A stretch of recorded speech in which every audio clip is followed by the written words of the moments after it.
નમસ્કાર દર્શક મિત્રો, આપણે નિહાળીશું સિટી લાઈન ન્યૂઝ ચેનલમાં આજના મુખ્ય સમાચારો।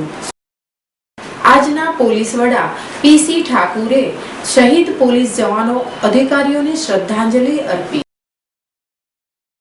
આરએસએસમાં યુવાનો સંઘના વિચારથી પ્રેરિત થઈ રહ્યા છે।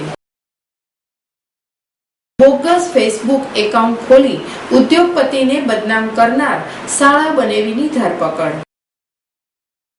રાજકોટ મનપા દ્વારા ડિમોલિશનની કાર્યવાહી। વાઇસ એડમિરલ નાયરે વાલસુરા ખાતે પરેડ નિરીક્ષણ કર્યું। આજે ધનતેરસ, લક્ષ્મી કૃપા અને આરોગ્ય પ્રાપ્ત કરવાનો દિવસ। ધનતેરસનો બહુ જ પવિત્ર અને ઉત્તમ દિવસ છે।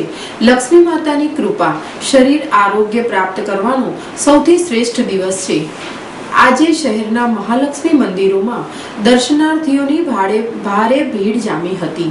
સવારે શુભ મુહૂર્તમાં ઘેર ઘેર લોકોએ લક્ષ્મીજી અને ધનની પૂજા કરી હતી। લક્ષ્મીજીની પૂજા કરી તેમને પ્રસન્ન કરી તેમની અનોખી કૃપા પ્રાપ્ત કરી શકાય છે। આજના પોલીસ વડા પીસી ઠાકુરે શહીદ પોલીસ જવાનો અધિકારીઓને શ્રદ્ધાંજલિ અર્પી। શહીદ થયેલા પોલીસ જવાનોની યાદગીરી રૂપે દર વર્ષે 21મી ઓક્ટોબરનો દિવસ દેશભરમાં પોલીસ સંભાળના દિવસ તરીકે માનવામાં આવે છે। આ દિવસે ફરજ દરમિયાન મૃત્યુ પામેલા પોલીસ અધિકારીઓ જવાનોને શ્રદ્ધાંજલિ આપવામાં આવે છે। રાજ્યના પોલીસ વડા શ્રી પીસી ઠાકુરે આજ રોજ 21 ઓક્ટોબર 2014ના પોલીસ સંભાળના દિને શહીદ સ્મારક શાહીબાગ પોલીસ સ્ટેડિયમ અમદાવાદ ખાતે શહીદોને શ્રદ્ધાંજલિ આપી હતી। આ પ્રસંગે હોમગાર્ડના ડીજીપી શ્રી એચપી સિંહ, અધિક પોલીસ મહાનિર્દેશક શ્રી પ્રમોદ કુમાર, અમદાવાદ શહેર પોલીસ કમિશનર શ્રી શિવાનંદ ઝા તેમજ ભૂતપૂર્વ ડીજીપી શ્રી ઓ તથા અન્ય ઉચ્ચ અધિકારીઓ શહીદને શ્રદ્ધાંજલિ અર્પી સલામ આપી હતી। સમગ્ર ભારતમાં કુલ 642 પોલીસ અધિકારી કર્મચારીઓ પોતાની ફરજ દરમિયાન બહાદુરી પૂર્વકની કામગીરી દાખવી વીરગતિ પામેલ છે। જેમાં આંધ્રપ્રદેશ 03, અંદામાન અને નિકોબાર ઇસ્લેન્ડ્સ 01, અરુણાચલ પ્રદેશ 03, બિહાર 16, છત્તીસગઢ 19, દિલ્હી 12, ગુજરાત 05, હિમાચલ પ્રદેશ 06, જમ્મુ અને કાશ્મીર 16, ઝારખંડના 18, કર્ણાટક 10, કેરાલા 02, મધ્યપ્રદેશ 04, મહારાષ્ટ્ર 16, મણિપુર 03, મેઘાલય 09, નાગાલેન્ડ 01, ઓડિશા 06, પંજાબ 205, રાજસ્થાન 03, તામિલનાડુ 01, ઉત્તરાખંડ 16, ઉત્તર પ્રદેશ 126, પશ્ચિમ Bengal 18, BSF 42, CBI 02, CISF 07, CRPF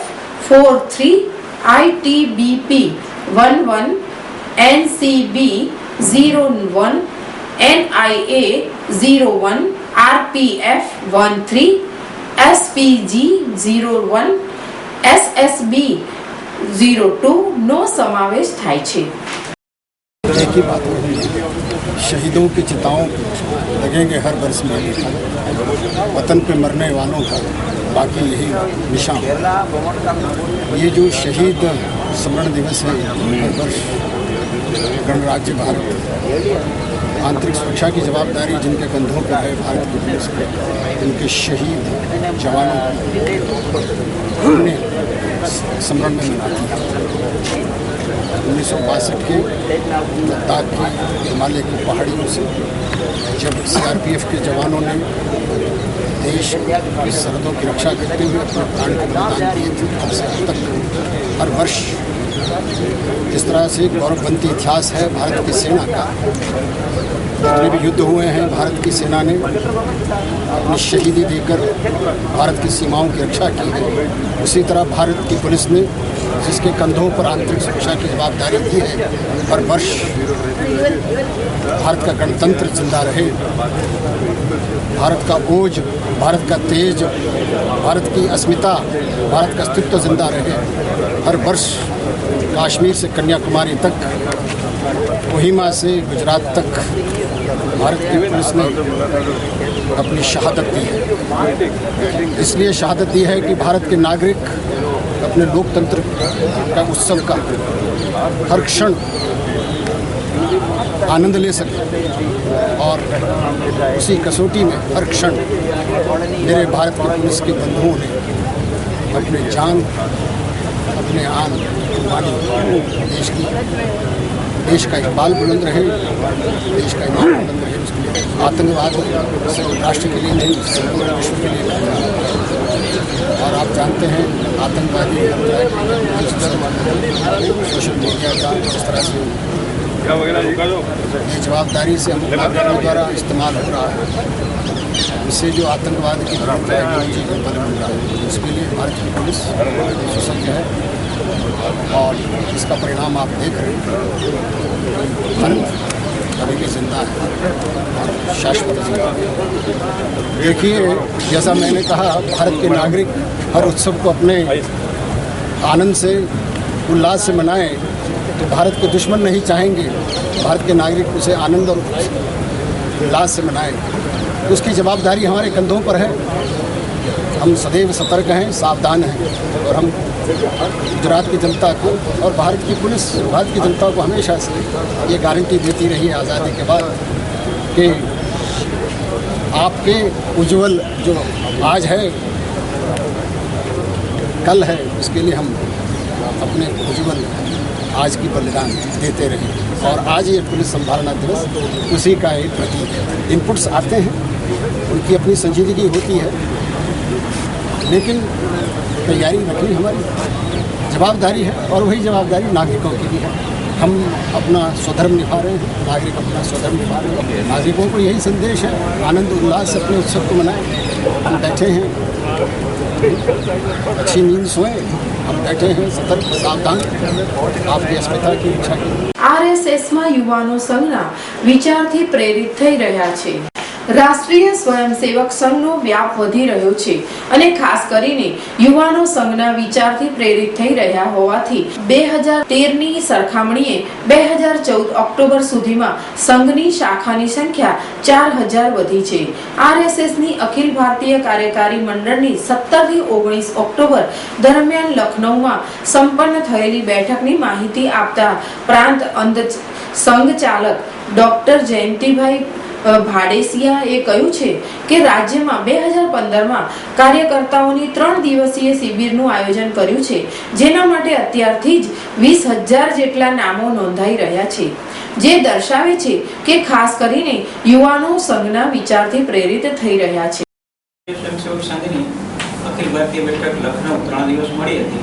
તેમાં સંઘ કાર્યના ગત વર્ષનું એક વૃત્તનું ચર્ચા, ચિંતન અને આગામી કાર્યની દિશા નક્કી કરવામાં આવી। કુલ મળીને એવું લાગે છે કે સંઘની શાખા અને દૈનંદિન શાખા, સાપ્તાહિક મિલન અને સંઘ મંડળ એની અંદર 8,000થી પણ વધારે એવો સમગ્ર દેશમાં વધારો થયો છે। આજના યુવાનો અને સજ્જન શક્તિ આવા સંઘના વિચારો સાથે જોડાવા માટે તત્પર થઈ છે। એમને પહોંચી વળવા માટે સંઘના સંશોધકોએ કમર કસીને વધુ કામ કરવું જોઈએ એવું સંઘના સરસંઘચાલકે આહવાન કર્યું। આગામી વર્ષમાં દરેક પ્રાંતના અલગ અલગ પ્લાનિંગ છે। તો ગુજરાતનું ઉદાહરણ લઈએ તો 2015 જાન્યુઆરીમાં સંઘના કાર્યકર્તાઓ કંઈ પણ એક થોડી પણ નાની ઘટના એકથી માંડીને સંઘચાલક સુધીની જવાબદારી હતી એવા કાર્યકર્તાઓને એક શિબિર 3 દિવસનો શિયાળામાં જાન્યુઆરીમાં કરવા જઈ રહ્યા છે અને એવી અત્યારે તો 20,000 કરતાં પણ વધારે નામોની સંખ્યા થઈ ગઈ છે અને 3 દિવસનો દાસ્તાન કામમાં શિબિર થશે। આવા દરેક પ્રાંતમાં અલગ અલગ પ્રકારના આયોજનો છે। શિબિર સિવાયના મહાવિદ્યાલયના કાર્ય, કોલેજોના જે સ્ટડી સર્કલ છે, કોલેજના કેમ્પસમાં કામ છે, એ કામની અંદર વધારો કરો અને બાલ અને શિશુ 10 થી 12 વર્ષ સુધીના શિશુ કહેતા હોય છે, 12 થી 15 અને બાળકો, એના કામો, એના કાર્યક્રમો, એની વિવિધતા પણ વધારવી એવી પણ એક આગામી છે। સમાજમાં જે લોકોની જે અપેક્ષા વધી છે સારું કામ કરવાની, એ જ તેનું પરિણામ છે અને બાકીના કાર્યકર્તાઓની જે મહેનત એની સાથે સંકળાયેલા આર્થિક સમૂહ, સ્વદેશી જાગરણ મંચ, લઘુ ઉદ્યોગ ભારતી, ભારતીય કિસાન સંઘ, એના ટોચના કાર્યકર્તાઓ નક્કી કરેલું એક ગ્રુપ બનેલું છે.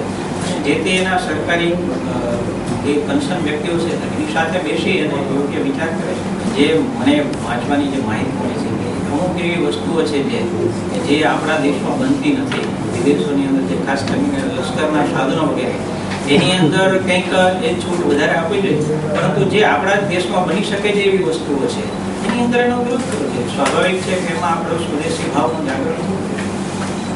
બોગસ ફેસબુક એકાઉન્ટ ખોલી ઉદ્યોગપતિને બદનામ કરનાર શાળા બનેવીની ધરપકડ.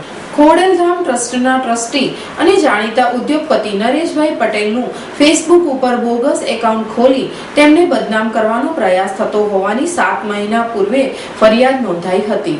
આ પ્રકરણમાં અંતે પોલીસે શાળા બનેવીને ઝડપી લઈને બંનેને રિમાન્ડ પર લેવાની તજવીજ શરૂ કરી દીધી છે.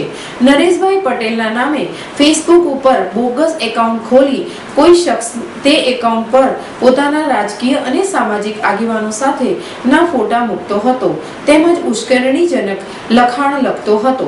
આ બાબતે પ્રકાશમાં આવતા ગત માર્ચ મહિનામાં નરેશભાઈ પટેલના સેક્રેટરીએ ડિવિઝન પોલીસ સ્ટેશનમાં ફરિયાદ નોંધાવી હતી. પોલીસે સાયબર ક્રાઇમ સહિતની કલમ હેઠળ ગુનો નોંધી તપાસ શરૂ કરી હતી. દરમિયાન પોલીસને મહત્વની કડી મળી હતી.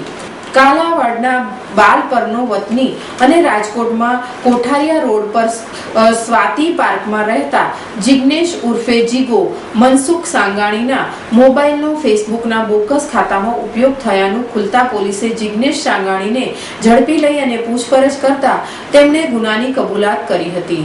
તેમજ આ પ્રકરણમાં ધ્રોલના લતીપરમાં રહેતા તેના શાળા નરેશ અર્જણ ભંડેરીની સંડોવણી પણ કેફિયત આપતા પોલીસે તેને પણ સકંજામાં લઈ લીધો હતો.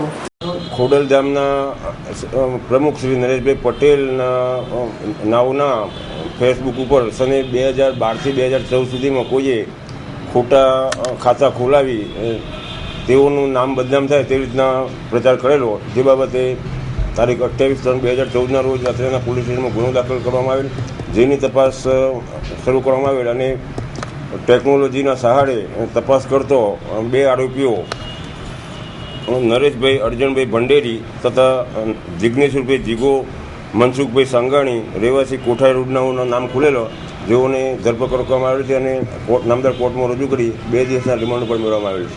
હાલ તો તેઓ ગમ્મતમાં કરેલાનું જણાવે છે. રાજકોટ મનપા દ્વારા ડિમોલિશનની કાર્યવાહી. રાજકોટ શહેરમાં પેટા ચૂંટણીના પરિણામ જાહેર થયાને બીજા દિવસે મનપાનું બુલડોઝર ફરીથી ધૂણ્યું હતું અને મોચી બજાર કોર્ટ પાસે આવેલા ગેરકાયદેસર કપાતમાં આવતી દુકાનો ઉપર બુલડોઝર ફેરવી દેવામાં આવ્યું હતું. રાજકોટ મનપાના સ્ટાફ દ્વારા બુલડોઝરની મદદથી ગેરકાયદેસર ખડકાઈ ગયેલા કપાતમાં આવતી દુકાનો ઉપર બુલડોઝર ફેરવી દેવામાં આવ્યું હતું અને રાજકોટ મનપાની જગ્યા ખુલ્લી કરવામાં આવી હતી. ચૂંટણીનું પરિણામ જાહેર થતા બીજા દિવસે જ મનપા દ્વારા ડિમોશનલની કાર્યવાહી હાથ ધરવામાં આવતા વેપારીઓમાં પણ શેષ રોષ ભભૂકી ઉઠ્યો હતો.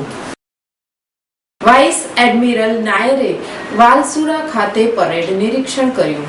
Vice admiral A.K.R. Nair Jamnagar સ્થિત યુદ્ધ જહાજ INS વાલસુરા ખાતે 87 અધિકારીઓની તાલીમી બેચનું પરેડ નિરીક્ષણ કર્યું હતું, જેમાં 87 નૌકાદળના 10 કોસ્ટ ગાર્ડના અને 5 ઇન્ટરનેશનલ ટ્રેન ઓફિસરોને સમાવેશ થાય છે. લેફ્ટનન્ટ પ્રણવ આનંદને ઓલરાઉન્ડર ટ્રોફી અને લેફ્ટનન્ટ ઉપેન્દ્રસિંહને ઓર્ડર ઓફ મેરિટથી સન્માનવામાં આવ્યા હતા.